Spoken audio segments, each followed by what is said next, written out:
मारूफ पाकिस्तानी अदाकार, कॉमेडी के बादशाह और टीवी और स्टेज के मारूफ शख्सियत उमर शरीफ को मदाहों से बिछड़े 3 बरस बीत गए।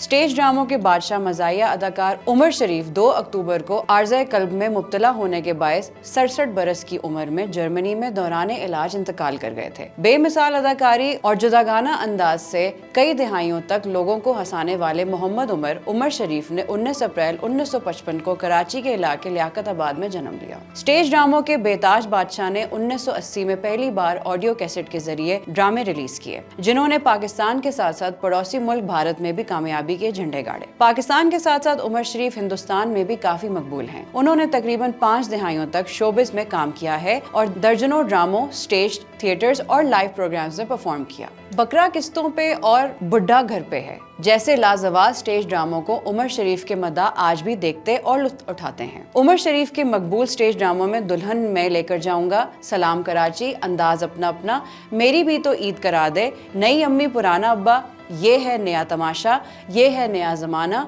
Yes sir Eid, no sir Eid, Eid तेरे नाम, समद बॉन्ड, 007, लाहौर से लंदन, अंगूर खट्टे हैं, पेट्रोल पंप, लूट सेल, हाफ प्लेट, उमर शरीफ इन जंगल, चौधरी प्लाजा वगैरह शामिल हैं। उमर शरीफ ने 70 से ज्यादा ड्रामों के स्क्रिप्ट लिखे, जिनके मुसन्निफ, हिदायतकार और अदाकार वो खुद थे, और इन ड्रामों ने मकबूलियत के रिकॉर्ड कायम किए। उमर शरीफ अवार्ड्स की दुनिया में भी रिकॉर्ड अपने नाम रखते हैं। वो वाहिद अदाकार हैं जिन्होंने एक ही साल में 4 निगार अवार्ड्स अपने नाम किए, जो बिलाशुबा किसी भी फनकार के लिए एक बड़ा एजाज है। भारत के मशहूर मज़ाहिया अदाकार जॉनी लीवर और राजू श्रीवास्तव ने उमर शरीफ की मज़ाहिया अदाकारी से मुतासिर होकर उन्हें the God of Asian comedy का लक़ब दिया था। वाज़ेह रहे कि उमर शरीफ 2 अक्टूबर 2021 को दिल का दौरा पड़ने की वजह से जर्मनी में इंतकाल कर गए थे। अपने शानदार शोबिस करियर की वजह से वो इस दुनिया से रुखसत हो जाने के बाद भी अपने मदाहों के दिलों में जिंदा हैं। मजीद अपडेट्स के लिए देखते रहिए vnews.pk।